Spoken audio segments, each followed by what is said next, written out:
একটি বিশাল যাত্রীবাহী বিমান আকাশে উড়ছে। বিমানের ভেতরে 239 জন মানুষ। তাদের কেউ হয়তো পরিবারের কাছে ফিরছিলেন, কেউ যাচ্ছিলেন ব্যবসার কাজে, আবার কেউ হয়তো অপেক্ষা করছিলেন বহুদিন পর প্রিয়জনের সঙ্গে দেখা করার জন্য। কিন্তু কয়েক ঘন্টার মধ্যেই সেই বিমানটি পৃথিবীর আকাশ থেকে এমনভাবে অদৃশ্য হয়ে গেল যেন সেটি কখনো ছিলই না। সবচেয়ে অবাক করার বিষয় হলো, বিমানটি নিখোঁজ হবার পরও কিছু সময় আকাশে উড়েছিল বলে তদন্তে ধারণা করা হয়। কিন্তু কোথায় গেল সেই বিমান? কেন পরিবর্তন হয়েছিল তার গতিপথ? আর 239 জন মানুষের কি হয়েছিল? এটি হলো মালয়েশিয়া এয়ারলাইন্স ফ্লাইট MH370-র রহস্য। ঘটনার শুরু। সময়টা 2014 সালের 8ই মার্চ, রাতের আকাশ। মালয়েশিয়া এয়ারলাইন্সের একটি বোয়িং 777 বিমান কুয়ালালামপুর আন্তর্জাতিক বিমানবন্দর থেকে বেজিংয়ের উদ্দেশ্যে যাত্রা শুরু করে। ফ্লাইট নম্বর MH370। বিমানে ছিলেন মোট 239 জন। এর মধ্যে ছিলেন যাত্রী এবং ক্রু সদস্যরা। বিমানটি উড্ডয়নের পর শুরুতে সবকিছুই স্বাভাবিক ছিল। পাইলটরা এয়ার ট্রাফিক কন্ট্রোলের সঙ্গে যোগাযোগ করছিলেন। বিমানটি নির্ধারিত রুটেই এগিয়ে যাচ্ছিল। কেউ তখনও কল্পনা করতে পারেননি যে কয়েক মিনিটের মধ্যেই এই বিমানটি ইতিহাসের অন্যতম বড় এভিয়েশন মিস্ট্রি হয়ে উঠবে। বিমানটি মালয়েশিয়ার আকাশসীমা থেকে ভিয়েতনামের আকাশসীমার দিকে এগিয়ে যাচ্ছিল। ঠিক সেই সময় আসে শেষ পরিচিত রেডিও যোগাযোগ। এরপর নীরবতা। বিমানের সঙ্গে স্বাভাবিক যোগাযোগ আর পাওয়া যায়নি। রাডার থেকে অদৃশ্য। বিভিন্ন রাডার এবং যোগাযোগ ব্যবস্থার মাধ্যমে বিমানটির অবস্থান পর্যবেক্ষণ করা হয়। কিন্তু MH370-র ক্ষেত্রে হঠাৎ করেই পরিস্থিতি বদলে যায়। বিমানটি নির্ধারিত পথ থেকে সরে যেতে শুরু করে। বিমানটি যে পথে বেজিং যাওয়ার কথা, সেই পথ থেকে সেটি ঘুরে যায়। এবং সবচেয়ে রহস্যময় বিষয়, বিমানটি কেবল কয়েক মিনিটের জন্য নয়, আরও অনেক দূর পর্যন্ত এগিয়ে যায় বলে পরবর্তী তথ্য থেকে ধারণা করা হয়। অর্থাৎ বিমানটি রাডার থেকে হারিয়ে গেলেও সেটি আকাশে উড়তে পারে। কিন্তু কেন? কেউ কি বিমানের নিয়ন্ত্রণ নিয়েছিল, নাকি কোনো প্রযুক্তিগত সমস্যার কারণে বিমানটি স্বাভাবিক পথ হারিয়েছিল, নাকি ককপিটে এমন কিছু ঘটেছিল যার কারণে পাইলটরা আর স্বাভাবিকভাবে যোগাযোগ করতে পারেননি? এই প্রশ্নগুলোর উত্তর খুঁজতেই শুরু হয় বিশাল তদন্ত। স্যাটেলাইটের রহস্য।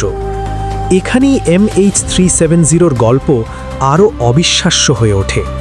বিমানের সঙ্গে স্বাভাবিক যোগাযোগ বিচ্ছিন্ন হলেও কিছু স্যাটেলাইট সিগন্যাল পাওয়া গিয়েছিল। এই সিগন্যালগুলো সরাসরি বিমানের অবস্থান জানিয়ে দেয়নি, কিন্তু তদন্তকারীরা সেগুলো বিশ্লেষণ করে বিমানের সম্ভাব্য অবস্থান ও গতিপথ সম্পর্কে ধারণা তৈরি করার চেষ্টা করেন। এ যেন একটি বিশাল ধাঁধা। একদিকে বিমানের যোগাযোগ নেই, অন্যদিকে স্যাটেলাইট থেকে পাওয়া কিছু তথ্য বলছে বিমানটি হয়তো আরও কয়েক ঘন্টা আকাশে ছিল। তদন্তকারীরা সম্ভাব্য বিভিন্ন পথ বিশ্লেষণ করতে শুরু করেন। একটি সম্ভাব্য পথ দক্ষিণ দিকে ভারত মহাসাগরের দিকে নিয়ে যায়। আর যদি বিমানটি সত্যিই সেই অঞ্চলের দিকে গিয়ে থাকে, তাহলে সামনে ছিল পৃথিবীর অন্যতম বিশাল এবং গভীর সমুদ্র। আর সেখানে একটি নিখোঁজ বিমান খুঁজে বের করা প্রায় অসম্ভব একটি কাজ। ভারত মহাসাগরে অনুসন্ধান। এরপর শুরু হয় বিশাল অনুসন্ধান অভিযান। বিভিন্ন দেশের বিমান, জাহাজ এবং বিশেষ প্রযুক্তি ব্যবহার করে সমুদ্রের বিশাল এলাকা অনুসন্ধান করা হয়। কিন্তু সমস্যাটা ছিল, ভারত মহাসাগর বিশাল, এর কিছু অংশ অত্যন্ত গভীর। সমুদ্রের নিচে আলো পৌঁছায় না এমন এলাকাও আছে। আর সেখানে যদি একটি বিমান পড়ে থাকে, সেটিকে খুঁজে বের করা কতটা কঠিন তা সহজেই অনুমান করা যায়। দিনের পর দিন অনুসন্ধান চলতে থাকে, তারপর সপ্তাহ, তারপর মাস। বিশ্বের সংবাদ মাধ্যমগুলো প্রতিদিন MH370-র নতুন কোনো তথ্যের অপেক্ষায় ছিল। বিমানে থাকা 239 জন মানুষের পরিবার অপেক্ষা করছিল একটি উত্তর পাওয়ার জন্য। কিন্তু সেই উত্তর আসছিল না। একটি বিশাল বিমান কোটি কোটি টন পানির নিচে কোথাও থাকতে পারে, কিন্তু ঠিক কোথায়? প্রথম গুরুত্বপূর্ণ ধ্বংসাবশেষ। অবশেষে কয়েক বছর পর পাওয়া যায় কিছু গুরুত্বপূর্ণ সূত্র। ভারত মহাসাগরের বিভিন্ন এলাকায় এমন কিছু ধ্বংসাবশেষ পাওয়া যায় যেগুলো MH370-র সঙ্গে সম্পর্কিত বলে শনাক্ত করা হয়। এটি ছিল একটি গুরুত্বপূর্ণ আবিষ্কার, কারণ এর মাধ্যমে অন্তত একটি বিষয় অনেক বেশি স্পষ্ট হয়ে যায়। বিমানটি ভারত মহাসাগরের কোনো এলাকায় শেষ হয়ে থাকতে পারে, কিন্তু এখানেও রহস্যের সমাধান হয়নি, কারণ একটি অংশ পাওয়া গেলেও পুরো বিমান কোথায়, ব্ল্যাক বক্স কোথায়, আর সবচেয়ে গুরুত্বপূর্ণ প্রশ্ন, বিমানে থাকা মানুষদের সঙ্গে আসলে কি ঘটেছিল। বিভিন্ন তত্ত্ব MH370 নিয়ে এরপর একের পর এক তত্ত্ব সামনে আসে। একটি সম্ভাবনা ছিল বিমানে কোনো ভয়াবহ প্রযুক্তিগত সমস্যা হয়েছিল। আরেকটি সম্ভাবনা, ককপিট বা বিমানের ভেতরে এমন কিছু ঘটেছিল যার কারণে বিমানটির গতিপথ পরিবর্তিত হয়।